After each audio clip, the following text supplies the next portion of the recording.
వచ్చింది. ఏమిరా, ఏం తీసుకువస్తున్నావు నీవు? అయ్యో నేనేం తీసుకువచ్చినాను రామా అన్నాడు. ఈ పైన ఏమిట్రా, ఇదేదో పైకప్పు వలె కనబడుతున్నది.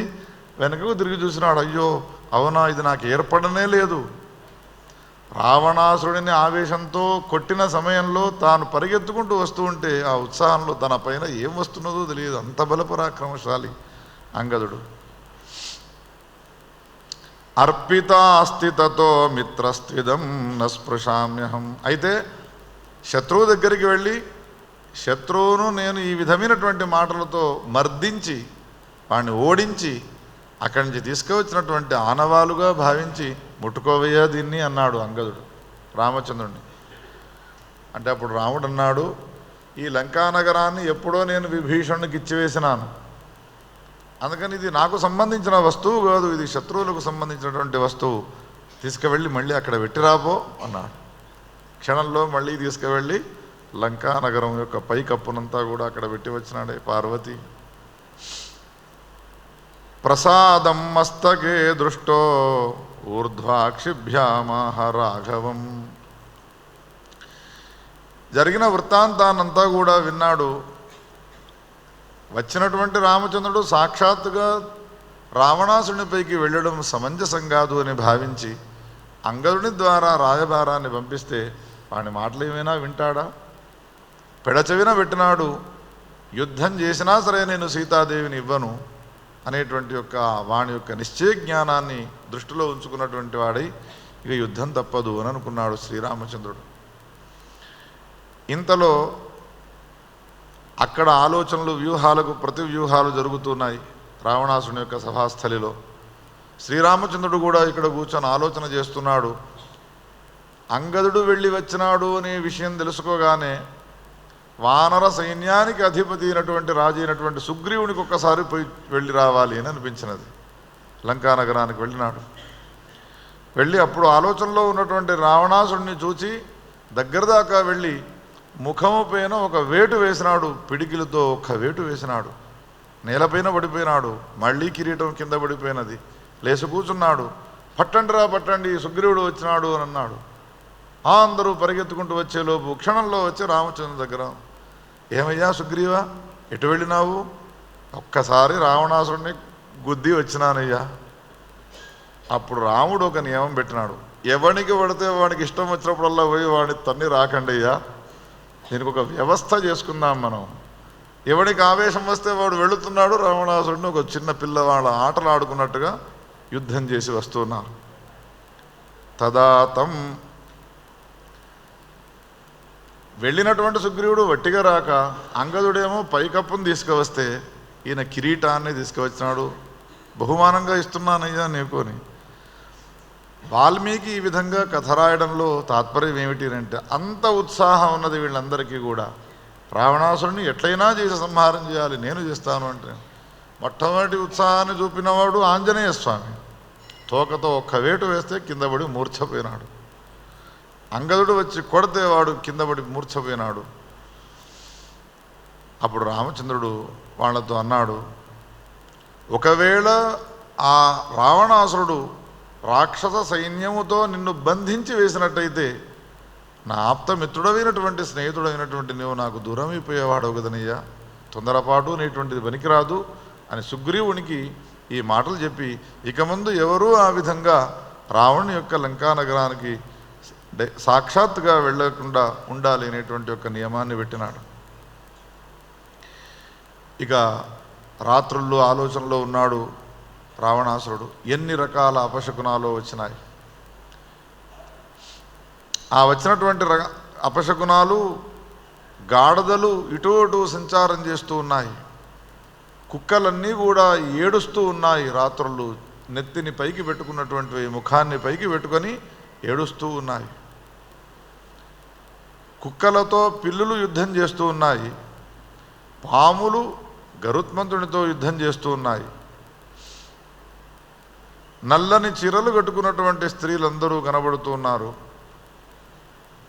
ఈ విధంగా రకరకాలైనటువంటి అపశకునాలు కనబడుతూ ఉంటే ఏదో జరగబోతున్నది అని భావించి రావణాసుడు వీటన్నిటికీ కూడా అపశకునాలు తొలగిపోవాలి, నాకు మంచి జరగాలి అనే ఉద్దేశంతో శాంతి కార్యక్రమాలన్నిటి కూడా చేయిస్తున్నాడు రావణాసురుడు.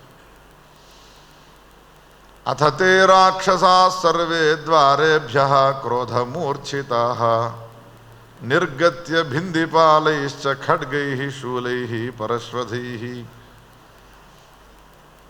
రావణాసుని యొక్క ఆజ్ఞను పొందినటువంటి రాక్షస సైన్యం అంతా కూడా శ్రీరామచంద్రునితో యుద్ధం చేయడానికి, శ్రీరామచంద్రుని సైన్యముతో యుద్ధం చేయడానికి బయలుదేరినారు. మేఘనాథుడు ప్రయాణమైనాడు. శతఘ్నులు, కుంతములు, అనేక రకాలైనటువంటి శరములు, ఖడ్గములు, వీటన్నిటిని కూడా తీసుకున్నటువంటి వాళ్ళే భీకరమైనటువంటి సంగ్రామాన్ని చేయడానికి వచ్చినారు. సంగ్రామం ప్రారంభమైనది, యుద్ధం. అక్కడి నుండి ఏ రకమైనటువంటి అస్త్రాలను ప్రయోగిస్తారో వాటన్నిటికీ విరుగుడు అస్త్రాలను ప్రయోగిస్తున్నారు. నాగాస్త్రమును ప్రయోగిస్తే గరుడాస్త్రాన్ని ప్రయోగిస్తున్నారు. ఆగ్నేయాస్త్రాన్ని ప్రయోగిస్తూ ఉంటే దానికి వారుణాస్త్రాన్ని ప్రయోగిస్తున్నారు. ఈ విధంగా రకరకాలైనటువంటి ఆయుధాలతో, అస్త్రములతో, శస్త్రములతో యుద్ధం కొనసాగుతున్నది. ఆ సమయంలో ఎంతోమంది వానరులు మరణించినారు. లెక్కబెట్టడానికి వీలైనంతమంది మరణిస్తూ ఉంటే ఒక పర్వతం ఉంటుంది, ఆ పర్వతాన్ని తీసుకుని వస్తే అందులో ఉన్నటువంటి మూలికలతో వీళ్ళంతా కూడా లేస్తారు అని అంటే ఆ పర్వతాన్ని తీసుకురావడం జరిగినది. అమృత సేచనం చేస్తూ ఉండగా మరణించినటువంటి వానరులంతా కూడా లేచి కూర్చొని మళ్ళీ యుద్ధాన్ని చేస్తూ ఉన్నారు. ఇంతలో రావణాసురునికి మేఘనాథుడు వెళ్ళినాడు యుద్ధంలో, కానీ యుద్ధంలో గెలుపును పొందడం లేదు. లంకానగరంలో ఉన్నటువంటి గొప్పనైనటువంటి యోద్ధ వాడు కూడా యుద్ధంలో గెలుపును పొందలేకపోతున్నాడు అనే విషయాన్ని తెలుసుకున్నటువంటి వాడే రావణాసురుడు సాక్షాత్తు యుద్ధరంగానికి వచ్చినాడు. రావణాసురుడు రాగానే శ్రీరామచంద్రుడు రావణునితో యుద్ధం చేయడం ప్రారంభించినాడు. కానీ మొట్టమొదటి బాణంతో ఏం చేసినాడు? రావణాసుడు ఎక్కి వచ్చినటువంటి ఆ రథానికి ఉన్నటువంటి ధ్వజము కింద పడిపోయినది, కిరీటము కింద పడినది, సారథి నేలపైన పడిపోయినాడు. విరథుడైపోయినాడు రావణాసురుడు. బాణాలు ప్రయోగించి ప్రయోగించి అలసిపోయి ఉన్నాడు. నేలపైన పడిపోయి, కిరీటం కింద పడిపోయి, చెమటలో పెడుతున్నటువంటి శరీరముతో ఉన్నటువంటి రావణాసురుడిని చూడగానే శ్రీరామచంద్రునికి జాలి వేసినది. రావణ, యుద్ధానికి వచ్చినావు, కానీ ఈనాడు నిన్ను చూస్తూ ఉంటే సంహరించాలి అని అనిపించడం లేదు. వెళ్ళు, విశ్రాంతి తీసుకో, ఆ తర్వాత మళ్ళీ రా. రేపు వస్తావా, ఎల్లుండి వస్తావా ఆలోచించుకో, వెళ్ళు అని అన్నాడు. రాముడిచ్చిన అవకాశం చాలా బాగున్నది అని అనుకున్నాడు. క్షణకాలంలో అక్కడి నుంచి అంతర్ధానం అయిపోయినాడు లంకానగరానికి. వ్యాకులం దృష్ట్వా రామో రావణమబ్రవీతు. నాకు సంబంధించినటువంటి పరాక్రమాన్ని తర్వాత చూద్దువులే అని అనగా వెళ్ళిపోయినాడు. వెళ్ళిపోయి ఏం ఆలోచన చేసినాడు అనంటే, లంకానగరంలో రాముణ్ణి ఎదురించేటువంటి సామర్థ్యం గల వాళ్ళు ఎవరూ లేరు, కానీ నాకు ఆప్తమిత్రులు ఉన్నారు ఇద్దరు, ఐరావణం ఐరావణులు అని. వాళ్లకు వార్త పంపించినాడు. సీతాదేవిని నేను అపహరించినాను, ఆమెను తీసుకువెళ్ళడానికి దశరథుడు కుమారుడైనటువంటి రామచంద్రుడు వచ్చినాడు. యుద్ధం జరుగుతున్నది, కానీ ఇక్కడ ఉన్నటువంటి పరాక్రమవంతులంతా కూడా సమర్థులుగా లేకుండా ఉన్నారు. అందుకని మీరిద్దరూ కూడా ఏం చేస్తారో నాకు తెలియదు, రామలక్ష్మణులను సంహరించండి. అత్యంత ప్రేమ అభిమానం కలిగినటువంటి ఐరావణం ఐరావణులు యుద్ధరంగానికి వచ్చినారు. యుద్ధానికి ఏ స్థలాన్ని ఎంచుకొని రామచంద్రుడు సైన్యంతో సహా ఈ లంకానగరంలో ఉన్నాడో రామలక్ష్మణులు చాలా రక్షింపబడుతున్నారు. ఎక్కడ అనంటే వాళ్ళకు ఒక రహస్యమైనటువంటి గది ఉన్నది. అదేది అనంటే ఆంజనేయ స్వామి తోకతో తయారు చేసినాడు ఆ గదిని. లోపలికి ఎవ్వరూ పోవడానికి వీల్లేదు. కానీ లోపల ఉన్నటువంటి రామునికి గాలి రావాలి కాబట్టి గాలి కొరకై వదిలిపెట్టినటువంటి ఏ రంధ్రం ఉన్నదో అందులో నుండి వాయు రూపాన్ని ధరించి వీళ్ళిద్దరూ లోపలికి ప్రవేశించినారు. బయట కూర్చున్నటువంటి ఆంజనేయ స్వామి రామ రామ జయ రాజా రామ రామ రామ జయ సీతారాం రామ రామ జయ రాజా రామ రామ రామ సీతారాం. కళ్ళు మూసుకున్నాడంటే రాముని నామం వచ్చింది అంటే బాహ్య ప్రపంచమే తెలియదు ఆ స్వామికి. లోపలికి ప్రవేశించినటువంటి వీళ్ళు బయటికి వచ్చి రామలక్ష్మణులు ఎత్తుకపోవడం సాధ్యం కాదు. ఒకవేళ ఆంజనేయ స్వామి కంట్లో పడితే అందుకని ఏం చేసినారు ఈ రావణం మీ రావణులు లోపల నుండే సొరంగ ద్వారం మార్గము ద్వారా పాతాళ లోకానికి తీసుకుపోయినారు. రామ రామ జయ రాజా రామ రామ రామ జయ తెల్లవాళ్ళు రక్షణ చేస్తున్నటువంటి ఆంజనేయ స్వామి లోపలికి వెళ్ళి దర్శనం చేసుకుందాం అనుకునే వరకు రామలక్ష్మణులు ఇద్దరూ కనిపించలేదు. కానీ సొరంగ మార్గము ద్వారా ఎటో వెళ్ళినట్టుగా అనిపించినది. మెల్లగా సూక్ష్మ రూపాన్ని ధరించినటువంటి వాడే ఆంజనేయ స్వామి ప్రయాణమై వెళుతున్నాడు. ఎంత విశాలమైనటువంటి లోకము లోపల భగవంతుని యొక్క సృష్టి చాలా విచిత్రమైనటువంటిది. భూలోకంలో ఉన్నటువంటి మనం అనుకుంటాము ఎంత సుందరంగా ఉన్నది ప్రకృతి అని అనుకుంటాము. కానీ దీనికన్నా పైన ఉన్నటువంటి 7 లోకాలు ఏ ఉన్నాయో వాటన్నిటికంటే అమితమైనటువంటి సౌందర్యము, అమితమైనటువంటి సౌకర్యాలు అవన్నీ కూడా కిందికి ఉండేటువంటి లోకాలకు చేసినాడు. భాగవతంలో రాస్తాడు వ్యాస భగవానుడు. కిందికి వెళ్ళినాడు. వెళ్ళే వరకు ఒక పెద్ద ద్వారం ఉన్నది. ఆ ద్వారంలో ఒక మొసలి ధ్వజాన్ని పట్టుకున్నటువంటి ఒక యువకుడు ఇటు అటు దాన్ని రక్షణ చేస్తూ ఉన్నటువంటి వాడై తిరుగుతున్నాడు. ఆంజనేయుడు వెళ్ళినటువంటి ఆంజనేయ స్వామిని చూచి ఈ మొసలి ధ్వజాన్ని పట్టుకొని తిరుగుతున్నటువంటి యువకుడు అడుగుతున్నాడు, కస్త్వం కుతః సమాగతః స్వవృత్తం ప్రాహ మారుతి. ఎవరవయ్యా నీవు ఎటొచ్చినావు అని అన్నాడు. అంటే దశరథుడు అయోధ్యను పరిపాలన చేస్తూ ఉన్నాడు. పితృవాక్య పరిపాలనా నిమిత్తమై రామచంద్రుడు ఆయన కుమారుడు అరణ్యానికి వచ్చినాడు. రావణాసురుడు ఎత్తకపోయినాడు. లంకానగరంలో సీతాదేవిని తీసుకోవడానికి రామచంద్రుడు సైన్యంతో సహా లంకకు వచ్చినాడు. యుద్ధం జరుగుతున్న సమయంలో నేను రక్షిస్తూ ఉండగా రామలక్ష్మణులిద్దరూ కూడా అంతర్ధానమైపోయినారు. పాతాళం ద్వారా ఇటు వచ్చినట్టుగా నాకు అనుమానం వచ్చినది అని ఈ మాటనంతా చెప్పినాడు. వాళ్ళను వెతకడం కోసం నేను వచ్చినాను అనేటువంటి మారుతి యొక్క మాటలు విన్నటువంటి ఆ మకరధ్వజుడు ఆయన ఆశ్చర్యపోయినాడు. ఏది తనకు కావాలి అని అనుకుంటూ ఉన్నాడో ఈ మకరధ్వజుడు అది తన సమీపానికి వచ్చినట్టుగా అనిపించినది. అప్పుడు ఏమన్నాడు అనంటే చకితుడైనటువంటి వాడై, అయ్యా మీరు అక్కడి నుండి వచ్చినారు అని చెబుతున్నారు రామలక్ష్మణులు వెతుక్కోవడానికి, అక్కడ హనుమంతుడనే పేరు గలవాడున్నాడా అని అన్నాడు. ఈయనేమన్నాడు, ఆయనకు నీకు ఏం సంబంధమయ్యా, రావణుని గురించి నేను అడుగుతుంటే హనుమంతుని గురించి నీవు ఎందుకు అడుగుతున్నావు అని అంటే ఈ మకరధ్వజుడు అన్నాడు, నేను ఆయన కొడుకునుగావునా అన్నాడు. ఒక్కసారి ఆశ్చర్యం, నాకు పెళ్ళే కాలేదు వీడెక్కడ కొడుకు పుట్టినాడు రా అన్నాడు. అంటే అప్పుడు ఆంజనేయ స్వామి కొడుకువు నీవు అంటున్నావు, నీవెట్లా పుట్టినావు, నీ తల్లి పేరేమిటి అన్నాడు. తాను ఆంజనేయుడిని నేను చెప్పుకోలేదు ఇంకా. అప్పుడు ఆ మకరధ్వజుడు ఏమన్నాడు అనంటే, లంకా దహనం చేసిన సమయంలో ఆంజనేయుడు తన తోకను చల్లార్చుకునే నిమిత్తమై సముద్రంలోకి వచ్చినాడు. భగభగ మండుతున్నటువంటి ఆ తోకను ఎప్పుడైతే చల్లార్చినాడో లంకలో మంటలో బాగా తిరిగినాడు, ఇటు అటు తిరిగినాడు.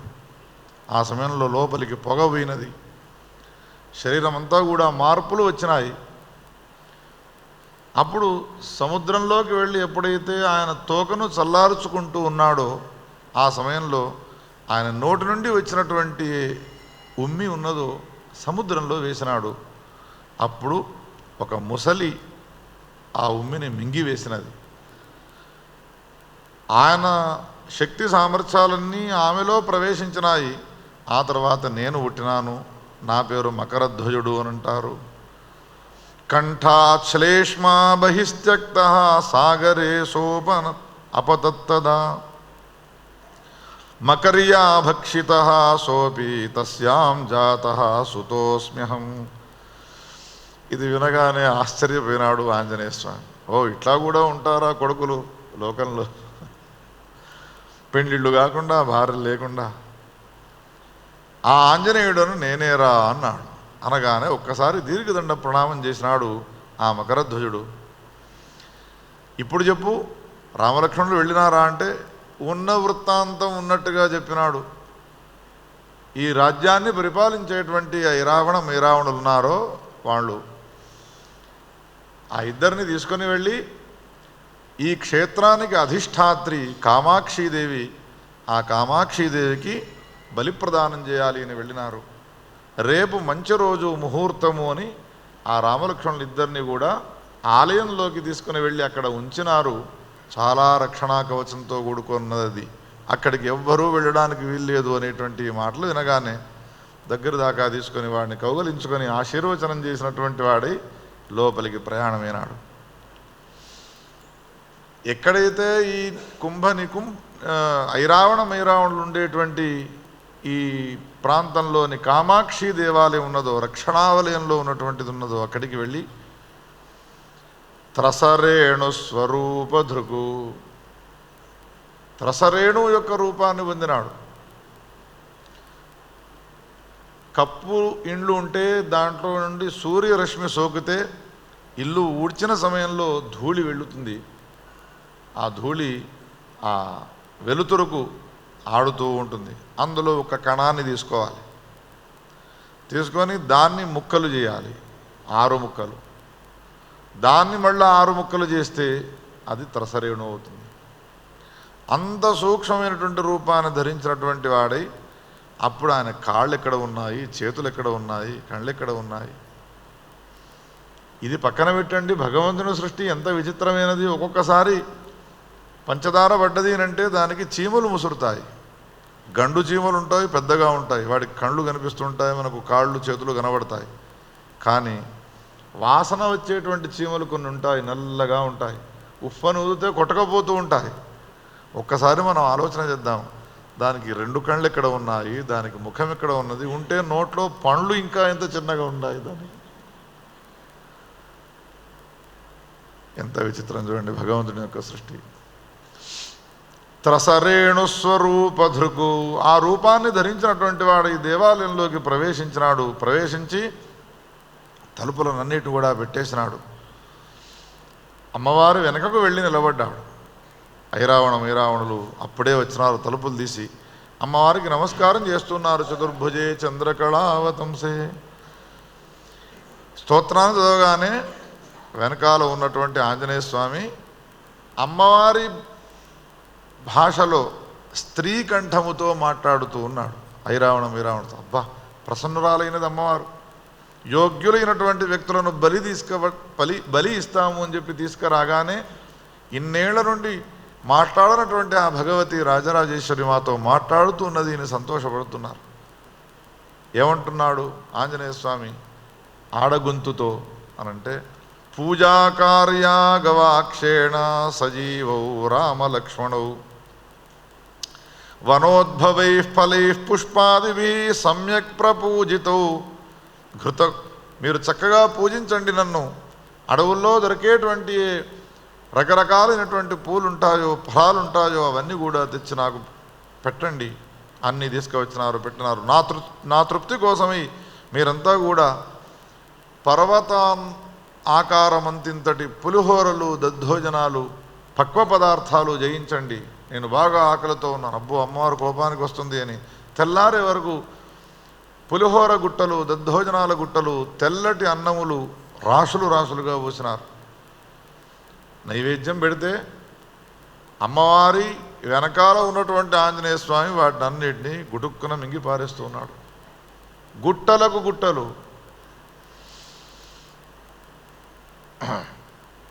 ఏనకేన ప్రకారేణ యో మా మధ్య ప్రపశ్యతి. మీరు ఇప్పటిదాకా నేను చెప్పినట్టుగా పూజా కార్యక్రమాన్నంతా కూడా చూసినారు. ఇప్పుడు నేను చాలా ఆయాసంతో ఉన్నాను. ఈ సందర్భంలో కనుక ఎవరైనా నన్ను చూచినారనుకో వాడు ప్రాణాలతో ఉండడు, వాడు మరణిస్తాడు. అందుకని మీరు వెళ్ళి తలుపులు పెట్టుకోండి అన్నాడు. ఆకలితో ఉన్నటువంటి ఆంజనేయ స్వామి కడుపు నిండినది. రకరకాల గారెలు, బూరెలు, గులాబీ జామున్లు, ఒకటేమిటి ఎన్నో రకాలైనటువంటి పదార్థాలు హాయిగా తిన్నాడు. లోపల విశ్రాంతి తీసుకున్నాడు. అమ్మవారి యొక్క మాటలు అని అనుకున్నటువంటి ఐరావణ మేరావణులు ఇద్దరూ కూడా విశ్రాంతిలో ఉన్న సమయంలో మెల్లగా లోపల నుండి వచ్చి వాళ్లతో యుద్ధం చేసి వాళ్ళిద్దరినీ సంహరిస్తే కానీ ఈ పాతాళ లోకం నుండి రామలక్ష్మణ్ తీసుకుపోవచ్చును అని ప్రయత్నం చేసినాడు. యుద్ధం చేస్తున్నాడు. చేతిలో ఖడ్గాన్ని పట్టుకొని ఐరావణుల యొక్క శిరస్సులను ఒకసారి కత్తిరించి వేసినాడు.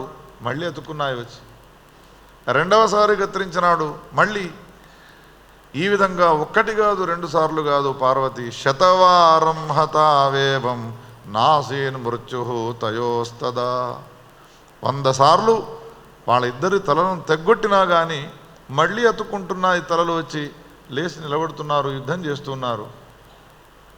100 సార్లు 1000 సార్లు అయినా కానీ ఇదే పరిస్థితి ఉంటుంది అని గమనించి ఆనాడు విశ్రాంతి తీసుకుంటూ ఉన్న సమయంలో ఈ ఐరావణునికి భోగపత్ని ఒకరుతున్నది, వేశ్య. ఇవన్నీ సంకేతాలు అందుతున్నాయి కదా. తనవాడు ఒకడు ఉన్నాడు అక్కడ.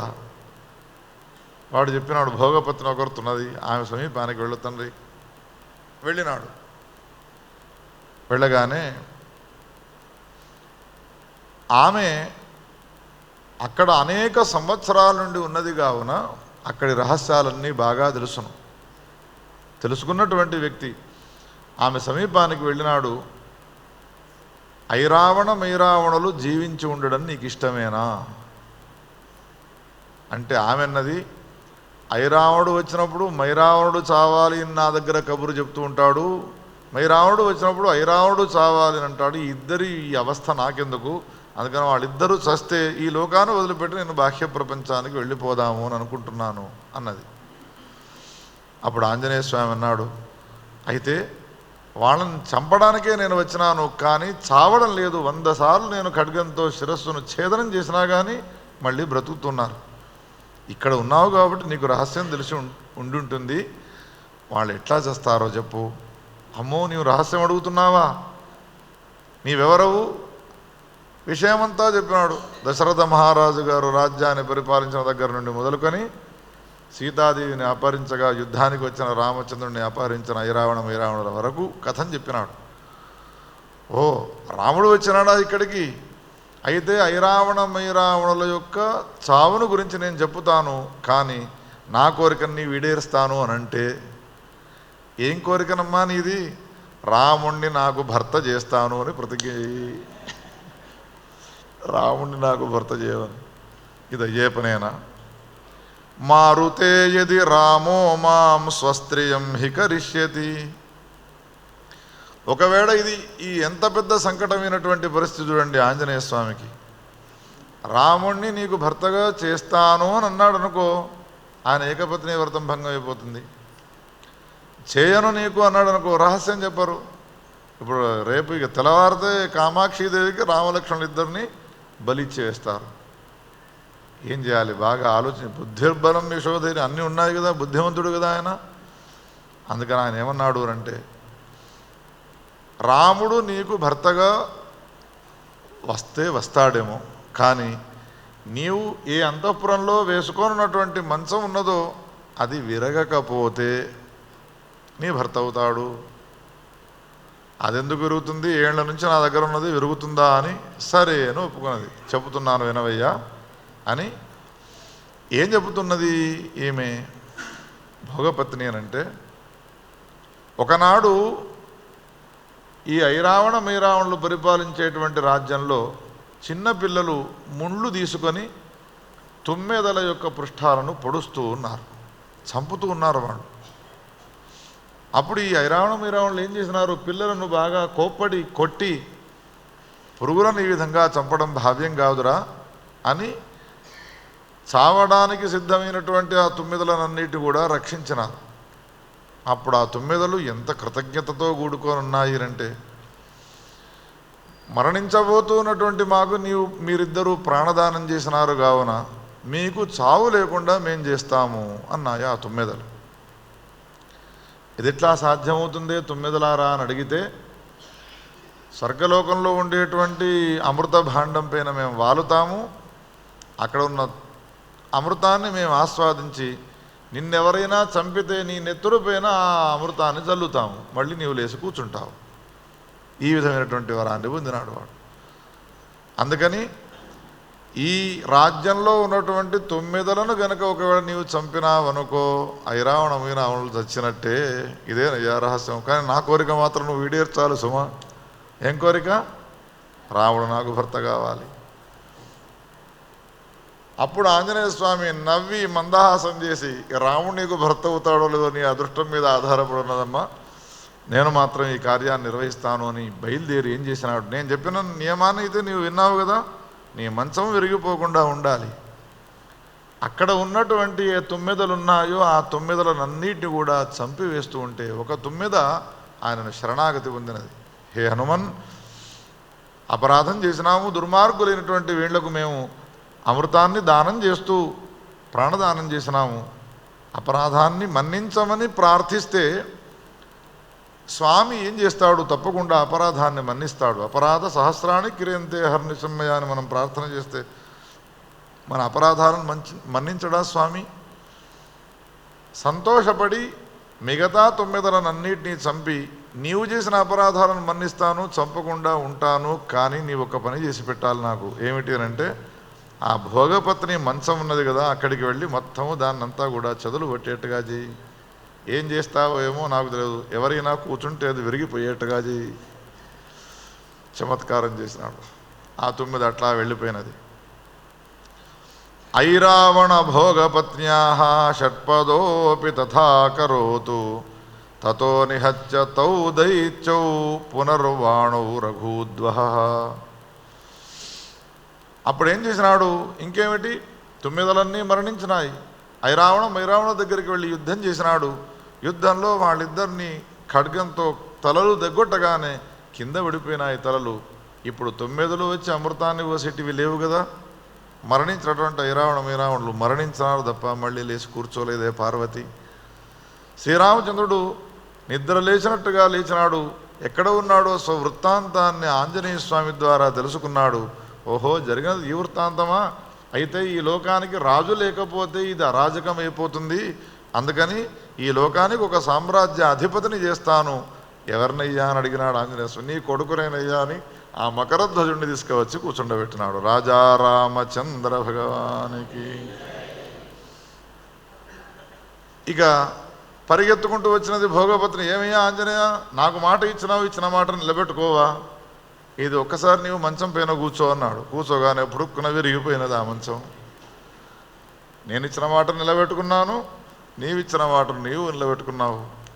రాముడు ఏకపత్ని వ్రతుడమ్మా. ఆయన ఇంకెవ్వరినీ కూడా కళ్ళతో చూడడు, మనస్సులో ఊహించుకోడు ఇంకొకరితో నాకు భార్య అవుతుంది అని. రాజ్యే కృత్వా మంత్రిణం స్వం లక్ష్మణం మకరధ్వజ అకరోత్తం స్కంధ సంస్థం శేషం బ్రహ్మాండధారకం. రామలక్ష్మణులు ఇద్దరినీ కూడా తన భుజస్కంధాలపైన ఎక్కించుకున్నటువంటి వాడై ప్రయాణమై స్వస్థానానికి చేరుకున్నాడనే ఈ వృత్తాంతాన్ని పార్వతీదేవికి శంకరుడు చెప్పినాడు. ఇది జరిగిపోయినది ఆనాడు. యుద్ధం జరిగిన తర్వాత లోపలికి వెళ్ళిపోయినటువంటి రామలక్ష్మణులు ఎట్లా బయటికి వచ్చినారు? ఈ వృత్తాంతం అంతా అందరికీ వానరాలకు విషయం తెలిసిపోయినది. అక్కడ ఏం జరుగుతున్నది? లంకానగరంలో రావణాసురుడు ఐరావణుల యొక్క వధ జరిగినదనే విషయాన్ని తెలుసుకున్నాడు. మేఘనాథుడు ఒకసారి వెళ్ళిపోయి వచ్చినాడు, కానీ వానికి సాధ్యం కాలేదు. ఇప్పుడు మహాబల పరాక్రమశాలి ఒకడున్నాడు. వాడెవడు అనంటే నిద్రపోతూ ఉంటాడు. వాడు ఎప్పుడు చూసినా. వాడి పేరేమిటి? రామాయణంలో ఎవరి పేరు జ్ఞాపకం ఉన్నా లేకున్నా వీని పేరు మాత్రం బాగా జ్ఞాపకం ఉంటుంది. ఎవరైనా బాగా నిద్రపోతూ ఉంటారనుకోండి, అబ్బా ఏమి నిద్రరా ఇది, కుంభకర్ణ నిద్ర అని అంటారు. కుంభకరుణ్ణి నిద్ర లేపినారు. ఈ నిద్ర లేపడం వాల్మీకి రామాయణంలో ఎట్లా రాసినాడో అట్లానే రాసినాడు. అసలు లేవడే త్రిశూలాలతో పొడుస్తూ ఉన్నారు. కట్టెలన్నీ పేర్చి మంటలు పెట్టినారు. కింద పెద్ద పెద్ద బల్లెములతో పొడుస్తూ ఉన్నారు. భయంకరమైనటువంటి శబ్దధ్వనులు చేస్తూ ఉన్నారు. ఇటుంటే అటుబుర్లాడతాడు, అటుండి ఇటుబుర్లాడతాడు. చిట్ట చివరికి లేచినాడు.